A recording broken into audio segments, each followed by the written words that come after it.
Hello aspirant. मैं हूं अनिल। मैं स्वागत करता हूं आपका अपने यूट्यूब चैनल लिटरेचर एस्पिरेंट पर। आज का जो टॉपिक है वो पोएम है the world is too much with us, written by William Wordsworth. यह एक सोनेट है और ईजीटी पीजीटी एग्जाम्स में इससे अक्सर क्वेश्चंस पूछे जाते हैं।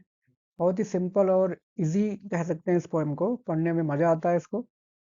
और स्टार्टिंग में देखते हैं इसका कि इट्स काइंड क्या है इसका। It's Petrarchan sonnet. आपको पता होगा कि पेट्रार्कन और शेक्सपियरियन दो टाइप की सोनेट इंग्लिश लिटरेचर में मिलती हैं। ये कंपोज की गई थी 1802 में और पब्लिश हुई थी 1807 में, पोएम्स इन 2 वॉल्यूम्स में।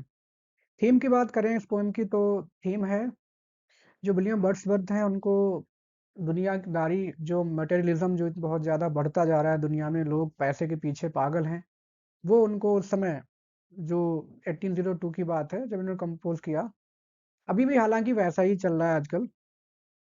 People is people are running after money. तो उनको ये समझ नहीं आया था कि इतना सब कुछ क्या है और नेचर को लोग इग्नोर कर रहे हैं, तो इसलिए उन्होंने इस पोएम को कंपोज किया था। दो पार्ट्स में ये डिवाइडेड है। First part is called octave and next part is called sestet. Octave 8 lines होती हैं और सेस्टेड में 6 लाइन्स होती हैं, जो कि पेट्रार्कल सोनेट का डिवीजन है। शेक्सपियरियन सोनेट में क्या होता है कि क्लियर डिवीजन नहीं होता लाइंस में, सोनेट की लाइंस में, और इसमें क्लियर डिवीजन दिख जाता है वाइल रीडिंग द पोएम। तो शुरू करते हैं इसका लाइन बाय लाइन एक्सप्लेनेशन। उम्मीद करता हूँ आपको समझ आएगा वीडियो। पहली लाइन उनकी है, the world is too much with us, late and soon. The world का यहाँ पे मतलब है all the money making activities, है ना। जो मनी मेकिंग या अर्निंग मनी के पीछे जो लोग हैं उसके ऊपर बात की गई है। इज टू मच विद अस।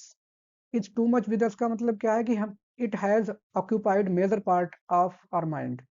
ये हमारे मन में इसका बहुत ज़्यादा जो प्रेशर है, या यूं कहिए कि सबसे ज़्यादा जगह हमारे दिमाग में आजकल इन्हीं मटेरियलिस्टिक चीज़ों ने ले रखी है। हम और कुछ नहीं सोच पा रहे हैं। लेट एंड सून का मतलब क्या है, देर रात तक हम मेहनत करते हैं, और सून का मतलब सुबह उठ के ही लग जाते हैं अपने काम में कि ज़्यादा से ज़्यादा पैसा कमाया जाए, ज़्यादा से ज़्यादा धन संपत्ति इकट्ठी की जाए, यही एक उम्मीद रहती है। फिर कहते हैं गेटिंग एंड स्पेंडिंग। गेटिंग मतलब अर्निंग, स्पेंडिंग आप जानते हैं खर्च करना, कमाना खर्च करना, कमाना खर्च करना, इसी में लगे हुए हैं। वी ले वेस्ट आर पावर्स, और इसी में ही हम अपनी सारी क्षमताएं जो हैं, वो सारी शक्तियां जो हैं, वो खत्म करते जा रहे हैं। चाहे वो हमारी इमेजिनरी पावर हो, चाहे हमारी वो फिजिकल पावर हो, मेंटल जो भी है, all these things we are wasting in mad pursuit of money. आगे कहते हैं little we see in nature that is ours. कुदरत जो कि हमारी है, इसमें हमारे लिए सब कुछ है। चाहे पहाड़, समुद्र, झरने, नदियाँ, तरह तरह के जानवर, तरह तरह की चिड़िया, मतलब क्या नहीं है कुदरत में, सब कुछ है। तरह तरह के फूल्स, मतलब, लेकिन हम किसी पर कोई ध्यान नहीं दे रहे हैं। लिटिल वी सी का मतलब यह है कि हम बहुत कम देखते हैं उसमें, बहुत कम उन चीज़ों को देखते हैं जो वास्तव में हमारी हैं। We have given our hearts away, और हमने जो है अपना, हार्ट्स अवे का मतलब क्या है, हमने अपना पूरा मन जो है वो दे रखा है या छोड़ दिया है। और सॉर्डिड बून, सॉर्डिड का मतलब होता है डर्टी, और बून का मतलब होता है वैसे अभिशाप, या यूं कह सकते हैं सॉर्डिड बून कहा गया है यहाँ मनी को, धन संपदा संपत्ति को, कि जो मतलब गंदी चीजें हैं, या यूं कह सकते हो कि यूजलेस चीजें हैं इनकी नज़र में, तो उनके लिए हमने अपना मन लगा रखा है, जबकि हमें अपना मन लगाना चाहिए था कहाँ, कुदरती चीजों पर, जो कि हम नहीं लगा पा रहे हैं। आगे बोलते हैं कि this sea that bares her bosom to the moon. Sea को यहाँ पर उन्होंने एक फेरी, जो एक परी होती है, उसमें तरह से सिंबलाइज किया है कि एक परी रूपी एक समुद्र जो है, दैट बेयर्स हर बुजम, जो कि अपनी चेस्ट, ब्रेस्ट जो है वो खोलती है, टू द मून मतलब चांद की तरफ, या यूं कहो कि एक चांदनी रात में समुद्र का जो सीन है वो बहुत अच्छा लगता है, बहुत सुहावना लगता है, बहुत ब्यूटीफुल लगता है। The winds that will be हाउलिंग at all hours.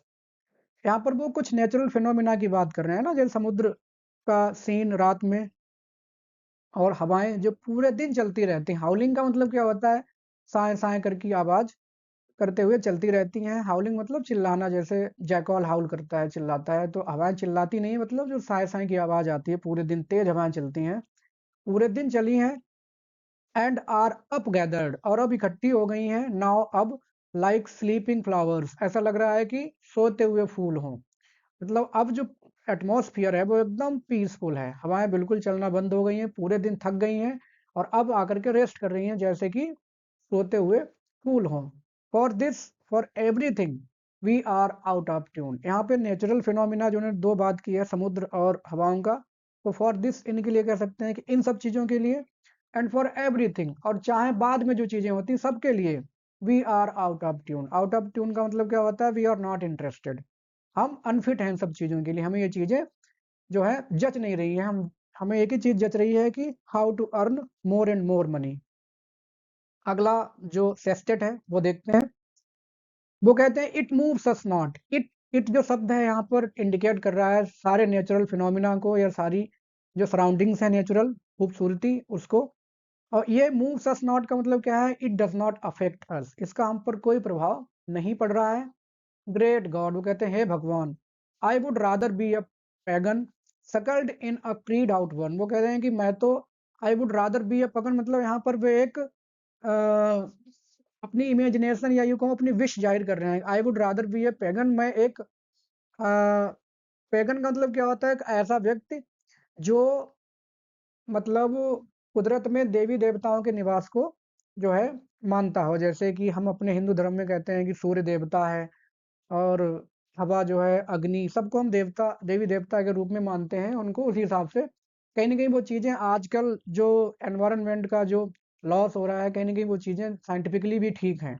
If we respect them, they will also save us from many kinds of natural calamities.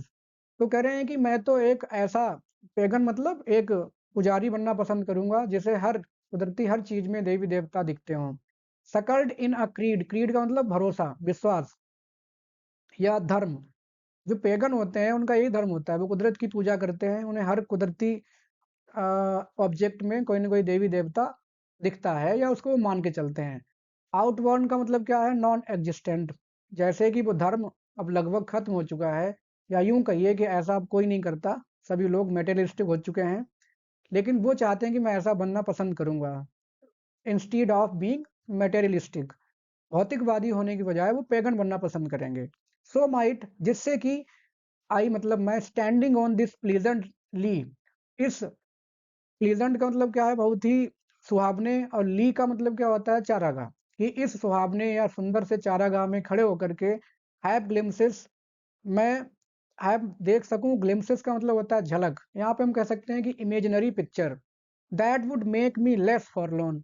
और जब मैं इन सारी इमेजेस को अपने मन में देखूंगा तो मुझे महसूस होगा लेस फॉरलॉन। फॉरलॉन का मतलब क्या होता है? अकेला होना या असहाय होना, जिससे कि मुझे लगेगा कि मेरे साथ कुदरत है। भले ही मेरे साथ दुनियादारी लोग नहीं होंगे, लेकिन मेरे साथ मेरी नेचर होगी, ऐसा वो उम्मीद कर रहे हैं। आगे बोलते हैं कि have sight of Proteus rising from the sea, और मैं पसंद करूंगा, साइट मतलब दृश्य देखना, of Proteus rising from the sea. Proteus क्या है? ये एक सी गॉड है, और ग्रीक मिथोलॉजी के अनुसार यह जो है दिन में तो है सोया करता है, और रात में समुद्र की जो समुद्र का जो पानी है वहां से निकल के रॉक्स के नीचे आराम करता है। और ऐसा कहा जाता है कि अगर इसको वहां कोई मतलब उस सिचुएशन में जाके कोई इसके पास पहुंचता, पकड़ लेता, तो ये पहले तो डराता था उस व्यक्ति को कि भाई मतलब अलग अलग रूप रख के कि आदमी डर जाए। अगर कोई नहीं डरता था तो ये उसको उसका भविष्य बताता था। मतलब he is future teller according to Greek mythology. तो कहते हैं कि मैं भी पसंद करता कि प्रोटियस कब समुद्र से निकलता है और कब जाकर के आराम करता है। एक मिथोलॉजिकल स्टोरी है। आगे कहते हैं और हियर ओल्ड ट्राइटन, ट्राइटन भी एक माइनर गॉड है, सी गॉड ही है ये भी, ब्लो हिज ब्रीथेड हॉर्न। और मैं देखता कि कैसे प्रोटियस समुद्र से उठता है, और कैसे ट्राइटन जो है जब कभी समुद्र में तेज लहरें उठती हैं, तो ऐसा माना जाता है ग्रीक मिथोलॉजी में कि ट्राइटन जो है वो अपना रीथेड हॉर्न का मतलब क्या है? कंक, मतलब शंख बजा करके उन लहरों को शांत करता है। कुल मिला के ये यहाँ पर बताने की कोशिश कर रहे हैं कि किस तरह से कुदरत जो है वो it is full of many kinds of enjoyments, pleasurable exciting events जो कि हमारे आसपास होती रहती हैं, and all the objects are beautiful, but we are running after money, we are running after property, we are running after materialistic things जो कि उनको समझ में नहीं आ रही हैं, और उन्होंने इसमें इन्हीं चीज़ों की बुराई की हुई है कि भाई थोड़ा वक्त कुदरत के लिए भी निकाला जाए। कहीं ना कहीं अगर आजकल के कॉन्टेक्स्ट में बात करें इस पोएम की, तो वास्तव में कुदरत के सानिध्य में रहना या कुदरत पे ध्यान देना का मतलब ये है कि कहीं न कहीं हम अपनी पृथ्वी को ही बचा रहे हैं, जो कि आज तमाम नेचुरल कैलेमिटीज़ आ रही हैं, कहीं फ्लड, कहीं ड्राउट, कहीं अर्थक्वेक, कहीं कुछ, global warming, lots of problems are there. तो आजकल के कॉन्टेक्स्ट में अगर बात की जाए तो हालाँकि पोएम की बात पोएम तक रहने दें, तब भी उन्होंने उस समय की सिचुएशन को डिस्क्राइब किया है। उम्मीद है आपको वीडियो पसंद आया होगा, अगर पसंद आया है तो आप लाइक और सब्सक्राइब कर सकते हैं for more videos, and thanks for watching.